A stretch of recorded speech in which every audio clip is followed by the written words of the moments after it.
Anand Bhatt is a musician and activist who was named one of the top 5 Indian Americans to watch in Hollywood. He is the first musician of Indian origin to be inducted into the Latin Grammys. In today's talk, Neha Pania talks to Mr. Bhatt.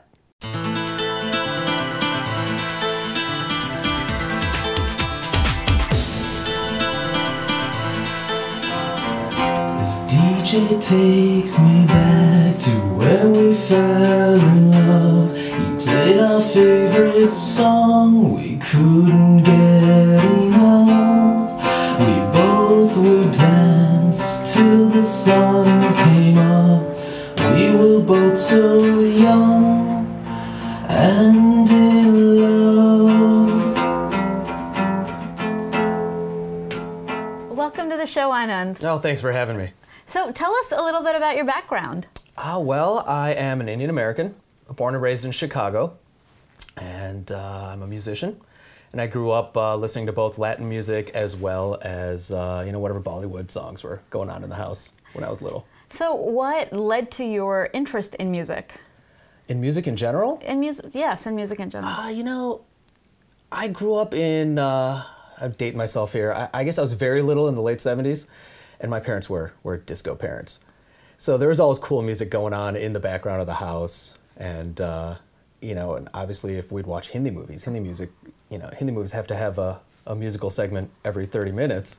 And when you're really little, that's fun, right? So I would get up and dance to whenever, Amitabh Bachchan was on the screen or something. So how about your interest in Latin American music? Well, I've always loved Latin music. Beat-wise, it kind of matches up. It's pretty similar. And, well, to be honest with you, I got into Latin music to impress a girl. Sure. Yeah. Of course. So, and it stuck, and I really dug it, and back then the songs were, Rico Suave and Selena, was big. So that was around your high school when you became interested in Latin American music? Well, I kind of always really dug it. I guess when I went full force and tried to actually focus on learning Spanish and playing the music, that would be high school. And how about instruments? When did you play your first instrument? I'm going to say about 6.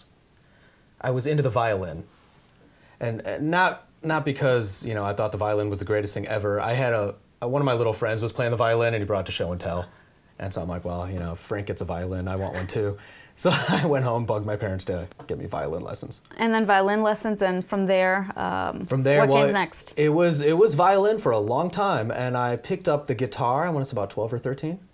And guitar lessons, or I've known a lot of people that have taught guitar. No, yeah, I didn't take lessons. Okay. Yeah, I was pretty snotty with all that violin work, so I figured I knew music theory. And again, it was to impress girls. It's pretty embarrassing to admit. But I remember my sister, watching my older sister and her friends sitting around talking about how hot Bon Jovi was and whatever they listened to at the time, Skid Row.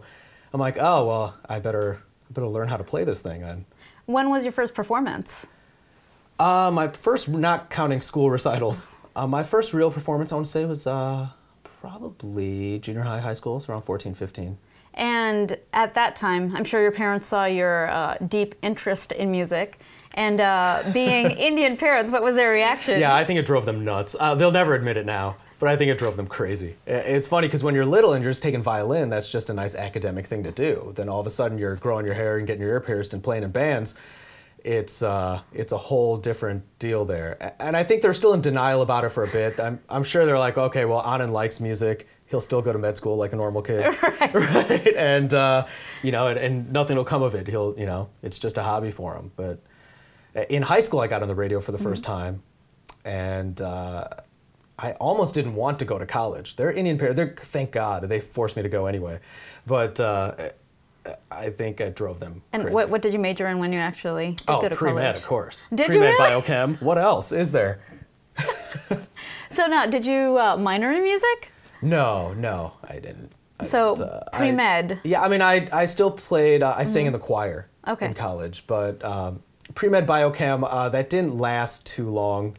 It's a lot harder than you give it credit for, right? So I ended up getting a degree in like biopsych. Okay. So then you continued playing, and when did you start touring? During college, actually. So somehow I managed to get my degree, and I started grad school for neuroscience. But at that point, I was already in a couple popular bands. I'm already touring, you know, already getting radio gigs, and so I wouldn't be in town. I wouldn't go to class. I would just come back in time to take these exams, and I'd do whatever the bare minimum, and it would drive advisors nuts. I'm sure you know in graduate school, right? They don't care if you're doing okay. They want you to be there and play the game. So it would drive them nuts, and they just wouldn't pass my research, and it was just obnoxious. I butted head to head, and I don't deal well with authority to begin with, which is why it's good I'm a musician. I don't think I could handle a day job. I'm very bad with authority. So I would butt heads with these advisors on a daily basis, you know, and they didn't dig it. So I actually left the neuro department to go into IT, because like everyone else, that's where you go, from medicine to IT. But I was actually very lucky. The IT department over there was going to let me continue my research just in their department and get out with a master's quickly. That was my goal. Okay. But you were telling me about when you started really performing and that took off. So it happened. That happened after college. That happened probably during college and grad school, around that time.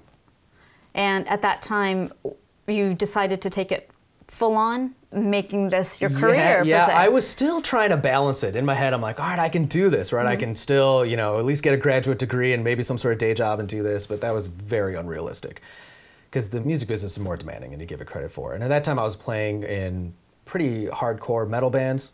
Okay. And we just pile into a bus and go off from city to city, and I'd be gone for weeks, right? So you really can't handle a day job and do that at the same time.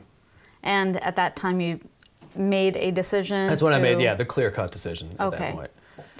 I did try a day job for a while, which actually helped. I lasted all of 6 months in the corporate setting. It's not easy. Yeah, no, I couldn't do it. And you know, and again, coming from a musician's perspective, where people really let me do whatever I want to do whenever I want to do. Right. Even if I'm doing something stupid, nobody's going to tell me. Right. Right. So it's the complete opposite in corporate America, and so I would get in trouble. It was like being a junior high kid. I would literally get called into somebody's office and get in trouble because, you know, I angered somebody's client because I took some initiative to send out some marketing on my own without getting it passed through the marketing department, right? So you were saying initially you were playing in a lot of metal bands, right? And then you made this transition into Latin American music into Latin American and pop, yeah. And how did that happen? That was actually a very natural type of thing. You know, as I got older, I just stopped playing a lot of heavier music. And, you know, being in a metal band, it's a lot of aggressive work. And it doesn't pay very well. So it's almost like being a jazz musician. I mean, you can play every day, and the best you'll get is some grocery money. You can be in the most popular metal band ever, and there's really a ceiling to where you go professionally. But then in the Latin American community, now they've accepted you It's the complete opposite with the Latin American community, right? There's kind of a Chris Rock joke that I like to make with that, right? With you know, with Latin American music or pop music, the sky's the limit. But with metal, the limit's the sky, right? So, right? And that's a Chris Rock joke.